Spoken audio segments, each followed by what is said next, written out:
আমাকে একজন গুরুজন বলেছিল সব সময় কু জিনিস ত্যাগ করবে আর কু জিনিস কখনো বলবে না। আমি ভাবছি যাদের বাড়ি বাঁকুড়া তারা যদি কুকে ত্যাগ করে দেয় তাদের বাড়ি তাহলে কোথায় হবে? तू समझा? नहीं तू समझा नहीं। আগে ছোটবেলায় চুটকি খেয়ে ভাবতাম খুব বড় নেশাখোর, আর এখন বড় হয়ে পকেটে থাকে শেখর আর মুখে থাকে শিব 150 পান।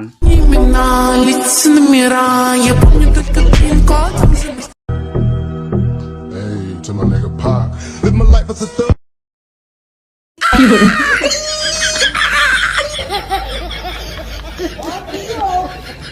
নতুন বছরে তো সবাই পিকনিক করতে গেছে, আর আমার জন্য শুধু ক্যালেন্ডারটাই বদলে গেছে।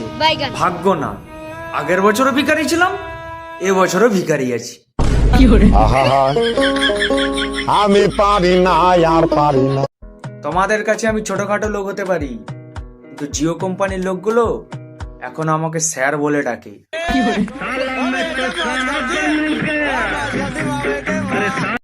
আগে মানুষ ঘুমোলে শরীর রেস্ট পেত, আর এখন মানুষ ঘুমোলে ফোন রেস্ট পায়।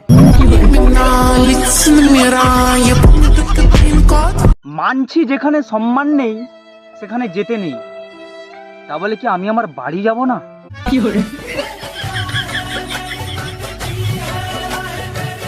আগে মানুষ লুকিয়ে রাখতো তার জুয়েলারি, তারপর মানুষ লুকোতে শুরু করলো তার স্যালারি, আর এখন মানুষ লুকিয়ে রাখে তার ফোনের গ্যালারি।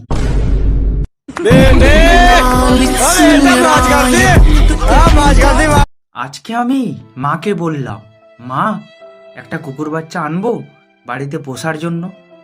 তখন মা আমাকে বলল, বাড়িতে অলরেডি একটা কুকুর বাচ্চা আছে, আর পোষার কোনো দরকার নেই।